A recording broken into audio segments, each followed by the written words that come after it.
तो गाइस जो मैं आपको पेड़ दिखाने जा रहा हूँ ये अमरूद का पेड़ है और वैरायटी की बात करूँ तो ताइवान पिंक है। तो अब की बार जैसे ये स्टार्टिंग में वाटरफॉल स्टार्ट होती है तो दोस्तों जो शुरू की फ्रूटिंग है, फ्लावरिंग आती है वो झड़ जाती है ऑटोमेटिकली। घबराने की जरूरत नहीं है, इससे ये सब होता है। लेकिन अब जब सेकंड बार, क्योंकि उसमें से कुछ बच जाती है, अगर कोई केयर करता है तब बचती है। अगर कोई बिगनर है तो फिर नहीं बचा पाता, क्योंकि वो मिट्टी वगैरह जो सूखती है, फिर जो बिगनर होते हैं वो पानी वगैरह डाल देते हैं और इस तरह से मिट्टी को नमी बना के रखते हैं मिट्टी में। तो उसकी वजह से जो फ्लावरिंग होती है वो ड्रॉप होनी स्टार्ट हो जाती है। और अगर कोई पुराना बंदा है तो फिर वो उसको थोड़ी बहुत ही रोक लेता है, बाकी अदरवाइज बिगनर है तो नहीं रोक पाएगा। तो अब मैं आपको बताता हूँ, मेरे पास जो है कुछ फ्लावरिंग रुक गई थी और देख सकते हैं दोस्तों कितना अच्छा ये फ्रूट बन चुका है। लेकिन इसमें से 10% फ्लावरिंग रुक पाएगी, बाकी जो है 90% वो ड्रॉप हो जाती है। ये देख सकते हैं दोस्तों।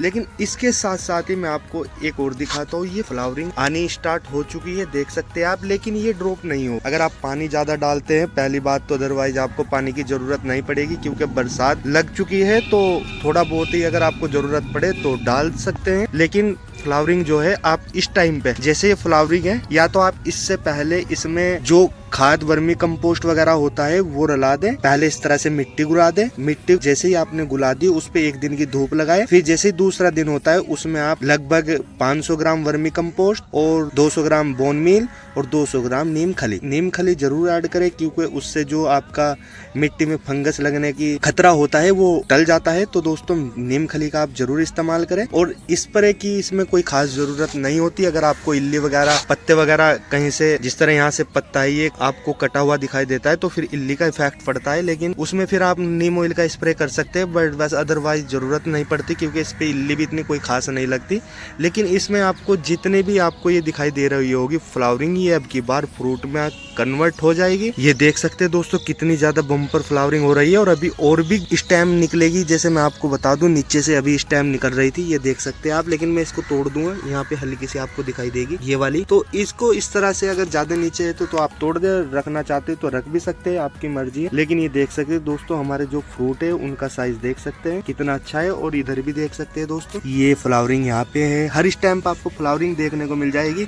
और इसका जो अंदर पकने के बाद जो कलर होता है दोस्तों वो रेड निकलता है, पिंक कलर, और खाने में भी बहुत अच्छा होता है, काफी न्यूट्रिशन से भरपूर रहता है। अब मैं पिछली बार जो इस पे फ्लावरिंग हुई थी दोस्तों, मैं आपको फोटो दिखा दूंगा, इमेज आप देख सकते हैं डिस्प्ले पे शो हो रही होगी। ये इस तरह से इस पे बहुत ज्यादा मैंने कुछ फ्रूट है वो तोड़ भी दिए थे, कुछ ही रखा था क्योंकि जो वेट था वो पेड़ नहीं रोक पा रहा था, तो मैंने इसलिए थोड़ी सी फ्रूटिंग इस पे से हटा दी। और इसमें से कुछ मैंने तोड़ भी लिए थे, जो पक जाते थे वो तोड़ लेता था, बाकी ये तो बाद के बचे हुए थे, मैं वीडियो के लिए रोक लिए थे इसको। तो बहुत अच्छी फ्रूटिंग की थी दोस्तों। अब देखते हैं अब की बार क्या हमें दिखता है और किस तरह से फ्रूटिंग करता है। तो अगर आप भी लगाना चाहते हैं तो लोकल नर्सरी में पेड़ मिल जाता है, आप मैच्योर पेड़ ले, जिससे कि फ्रूटिंग भी आप जल्दी ले सकते हैं। अदरवाइज आप इतना बड़ा पेड़ भी ले सकते हैं, लगभग आपको 50 रुपए का पेड़ मिल जाएगा। फ्लावरिंग होनी स्टार्ट हो चुकी है, ये भी ताइवान पिंक है, लेकिन इस पे से ये फ्लावरिंग मैं तोड़ दूंगा, क्योंकि अगर ये रोकूंगा तो फिर इसकी जो ग्रोथ है वो रुक जाएगी। तो ये आपको स्टार्टिंग में 1 साल तक फ्रूटिंग नहीं लेनी है। अभी ये लगभग 3 से 4 महीने का पेड़ होगा, तो अभी हम इससे फ्रूट नहीं लेंगे। और अगर आप इस तरह का मैच्योर पेड़ लेते हैं तो लगभग फिर आपको 1000-1200 रुपए तक का मिल जाएगा। लेकिन आप उसमें उससे पहली बार फ्रूटिंग ले सकते हैं, वो आपकी मर्जी है। लेना चाहते हैं तो ले ले, वरना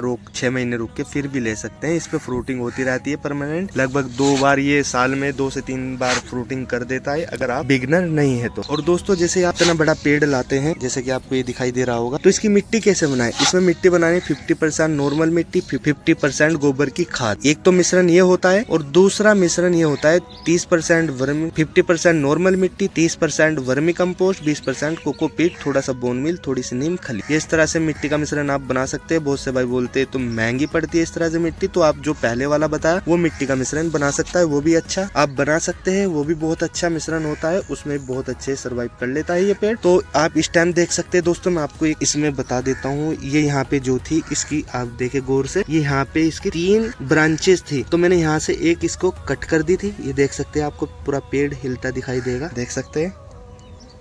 ये यहाँ से मैंने कट कर दी थी, क्योंकि मेरे को इस तरह से पेड़, वो तो अपनी पसंद के ऊपर बात है, जिस तरह से आप चलाना चाहते हैं उस तरीके से चला सकते हैं। मेरे को तो सीधा पेड़ पसंद है, और फिर ऊपर जाके छतरी जैसे पेड़ बना लेता है, उस तरह से पेड़ को मैं सारों को बना के रखता हूँ अपना। जिस तरह से नींबू का है, यह है फिर मौसमी का, और उधर भी दोस्तों आप देख सकते हैं ये कटहल का है, उधर मलबरी, चेरी, इस तरह से मैंने अपने पेड़ सारे बनाए हुए हैं।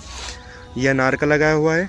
देखो आपको नीचे से ब्रांचेस एक भी नहीं दिखाई देगी, ऊपर जाके छतरी बनाते हैं। मेरे को ऐसे ही पेड़ पसंद होते हैं, तो मैं अपने को तो इस तरह से बनाता हूँ। बहुत से नीचे से ही बना के चलते हैं कि स्टेम कई ब्रांचेस निकल जाए, तो उस तरह से पेड़ आपको जैसे पसंद है आप उस तरह से पेड़ बना सकते हैं। एनीवे, तो दोस्तों कैसी लगी वीडियो? अच्छी लगी है तो दोस्तों के साथ करिए शेयर, और हम पेड़ पौधे से जुड़ी टिप्स देते रहते हैं। जिस भाई ने हमारे चैनल को सब्सक्राइब नहीं किया वो सब्सक्राइब कर ले और बेल आइकन दबा दे, जिससे कि हमारी वीडियो की नोटिफिकेशन आपको सबसे पहले मिल जाए। मिलते हैं अगली वीडियो में, तब तक के लिए हैप्पी गार्डनिंग।